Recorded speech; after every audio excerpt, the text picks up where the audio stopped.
Did Kim hate Howard? Appearances can be deceiving. That might be the impression you get as you get to know Kim Wexler and all that she's capable of. Originally introduced as a straight arrow, Kim acted as a contrast to Jimmy's laid-back, somewhat sleazy attitude. On the surface, Kim appeared to be a professional up-and-coming lawyer with good work ethic. While those things are all true, the show gradually reveals there's so much more to her. The things Kim did near the end of the series were not something one would expect from the person she appeared to be in the beginning. In particular, her suggestion to run a series of cons to smear Howard's name and ruin both his personal and professional reputation. What exactly happened between Kim and Howard that she was capable of this very elaborate and ruthless scheme? How could the promising go-getter Kim Wexler do such a devastating thing to one of the greatest contributors to her professional career? To understand how Kim got to this point, this video will take a look at two crucial things: how Kim started getting into conning and scamming, and why Howard eventually became her biggest threat. Unlike Kim, we immediately know that Jimmy had been pulling cons and scams for as long as he could remember. These so-called pranks were almost second nature to him. Whenever they face a struggle, Jimmy would always try and take the easy way out. Although initially quite resistant to Jimmy's ways, Kim eventually opened up to it. We saw this for the first time after Jimmy denied the job offer at Davis in Maine. Concerned for Jimmy, Kim went to check up on him, only to find him relaxing at the pool, blissful about the potential opportunity he was passing up. Here, Kim was subtly coerced to take part in one of Jimmy's schemes. Riding the high from a successful con, they slept together for the first time. This was how Kim initially opened up to Jimmy and what kind of person he was. Despite thinking that his scams were risky and unprofessional, Kim couldn't deny that she had a blast taking part in it. This was her recent introduction to the thrill and fun of running scams. This sentiment had an inherent connection to Jimmy and the relationship she had with him. It was no coincidence that only Jimmy could bring out this side of her. Kim wasn't like Jimmy. These tricks weren't second nature to her. It was like Jimmy was the only person that could bring out that side of her. Despite all this, however, Kim still ultimately decided that it was against her principles due to the risks they posed. We could see this portrayed when, the next morning, she woke up and put on her uniform, and Jimmy, in contrast, was in his t-shirt and shorts, with nowhere to go. Kim knew, though, that although she genuinely enjoyed pulling a scam with Jimmy, it wasn't something she could do regularly. Even though Jimmy seemed to be the only one that could draw out that side of Kim, it wasn't like it came out of nowhere. Kim, like Jimmy, did not come from money. Growing up, she didn't have a house to live in and would sometimes resort to shoplifting.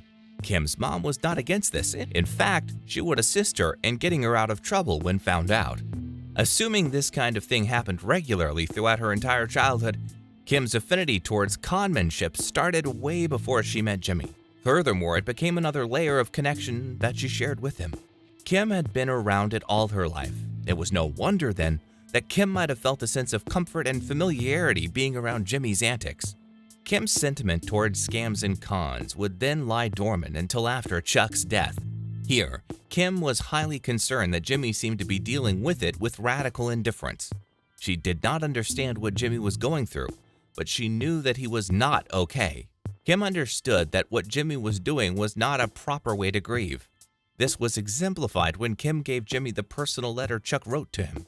Instead of tearing it up or even being driven into a fitful rage, Jimmy read it nonchalantly, blocking any and all emotions he might have felt if he let his guard down. With Kim not being able to hold her tears back sitting next to him, Kim felt powerless. She couldn't reach out to Jimmy, and she felt like Jimmy had no interest in processing anything related to Chuck's death. This was the beginning of a growing rift in their relationship. Helpless over not being able to assist Jimmy in this regard, Kim slowly turned to her work, drowning herself in extra pro bono work and Mesa Verde's expansion. Jimmy, meanwhile, was getting deeper and deeper into criminal activities, moving from job to job reluctantly before finding his mojo back and selling burner phones to criminals. Eventually, the two came back together when Huel, one of Jimmy's hired men at the time, was facing 2.5 years in prison for assaulting a police officer.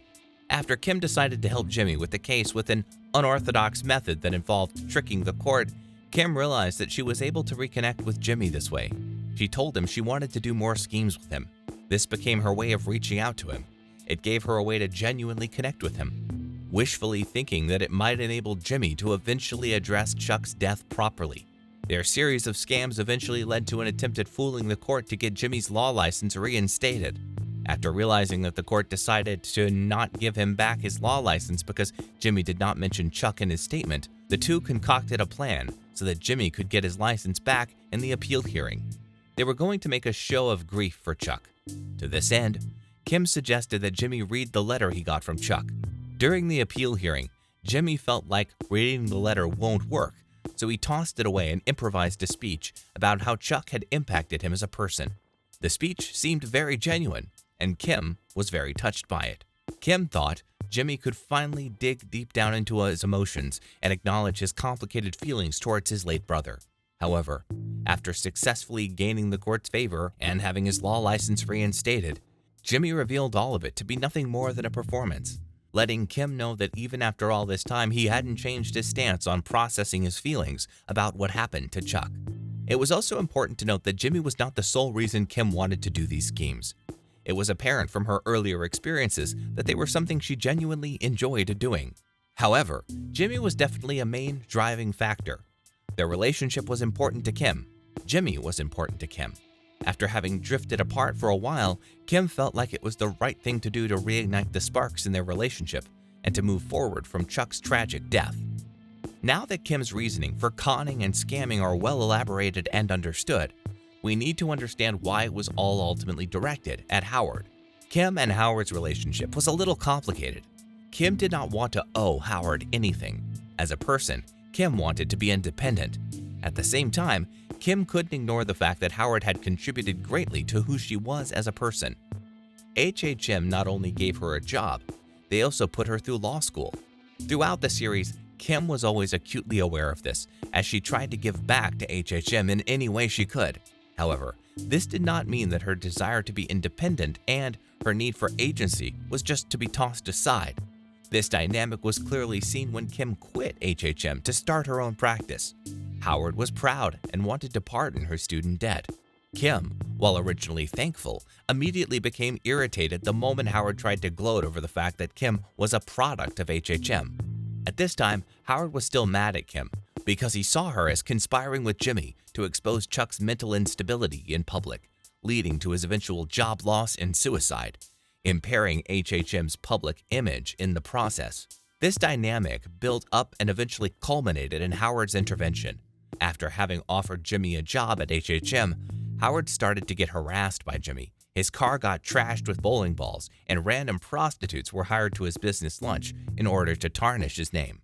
Howard warned Kim and Jimmy that this was dangerous and wondered if it had anything to do with Kim's decision to quit her prestigious job at Schweikart and Kokele.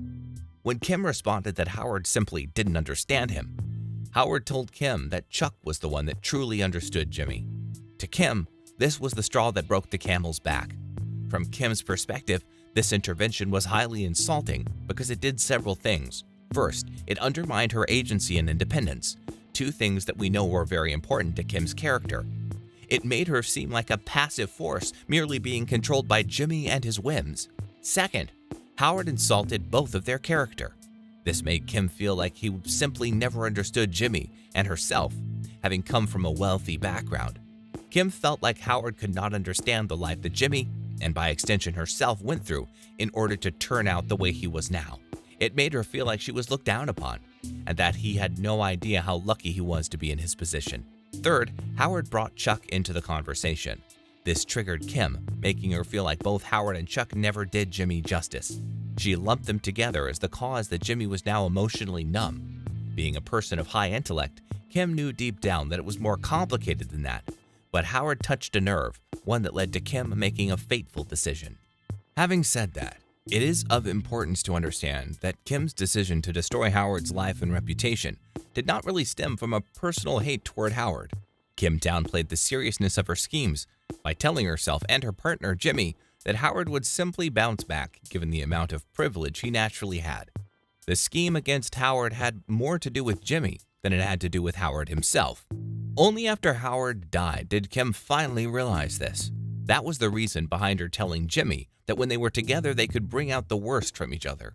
Kim couldn't manage to do all of those schemes on her own, and without Jimmy, it is doubtful she would even think about them in the first place. Kim then realized that what happened to Howard had little to do with him.